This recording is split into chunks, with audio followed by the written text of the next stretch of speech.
Welcome at Ubuntu Culture. Today we are going to talk about the drugs in South Africa, the issue of drugs in South Africa. If you want to see more videos, you can go to my videos. Don't forget to like and subscribe. The drugs are a big problem in our country. And the funny part is that when you were in South Africa, you used, in some certain places, you used to see some drug dealers that are selling these drugs during the day. And when you pass, you just see, oh, they are selling drugs. And you see, and then we realize that this place is a busy place, like it is in town. And you start asking the questions to yourself that how many people that are passing here?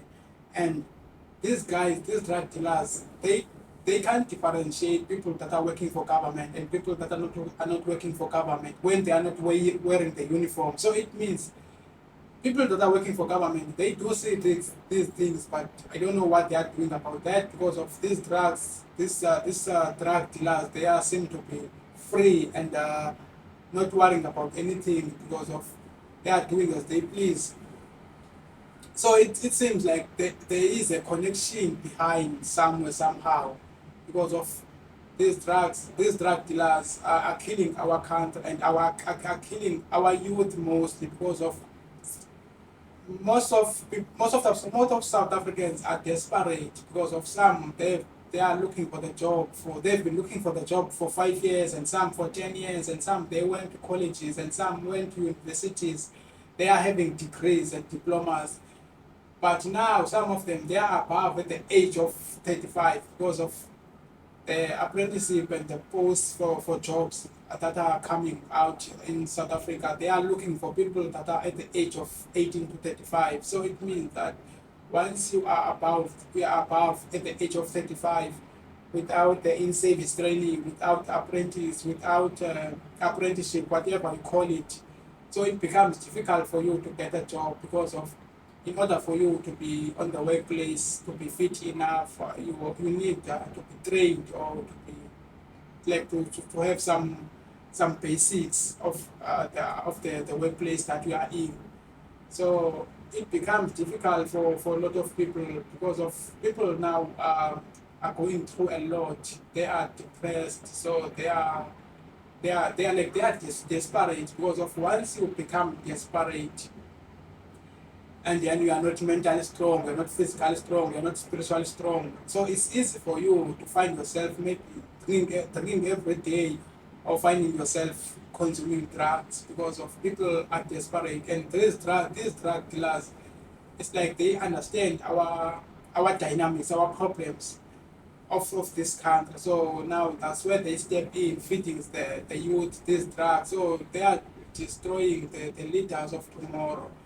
And these drugs is like you see, I'm gonna make an example.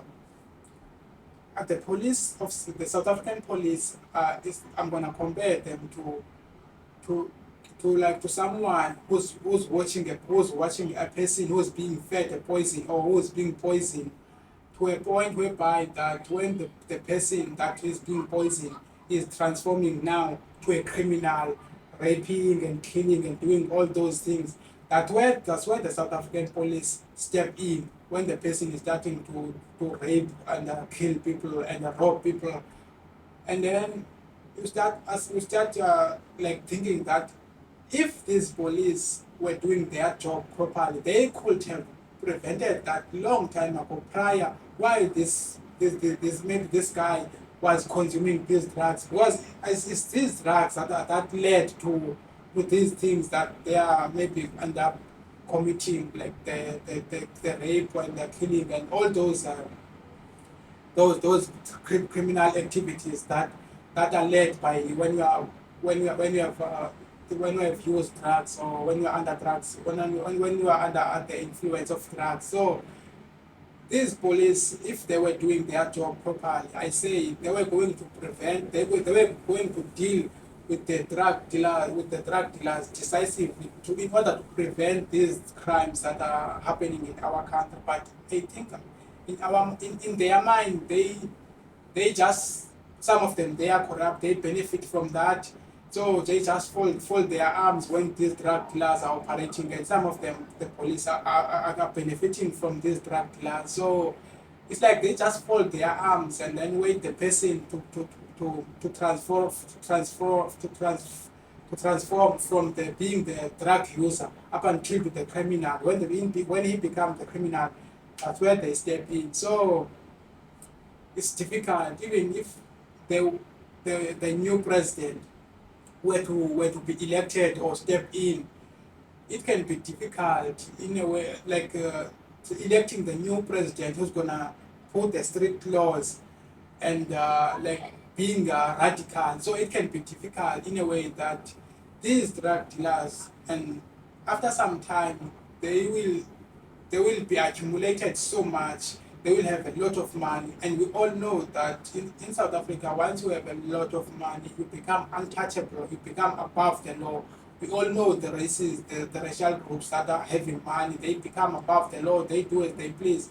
So now it means the longer it takes for this matter to be resolved, the longer it's gonna be difficult to be resolved because of these drug dealers.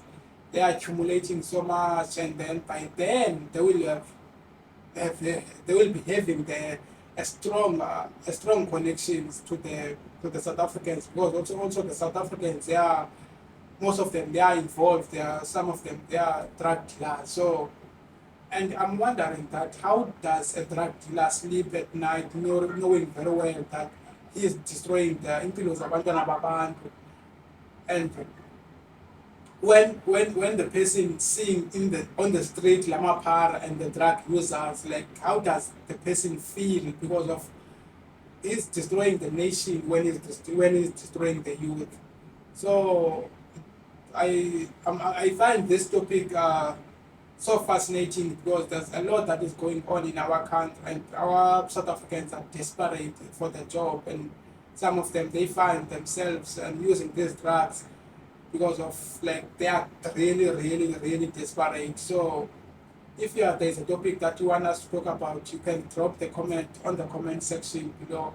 So if you find this video helpful, you can just like and subscribe. Thanks for watching.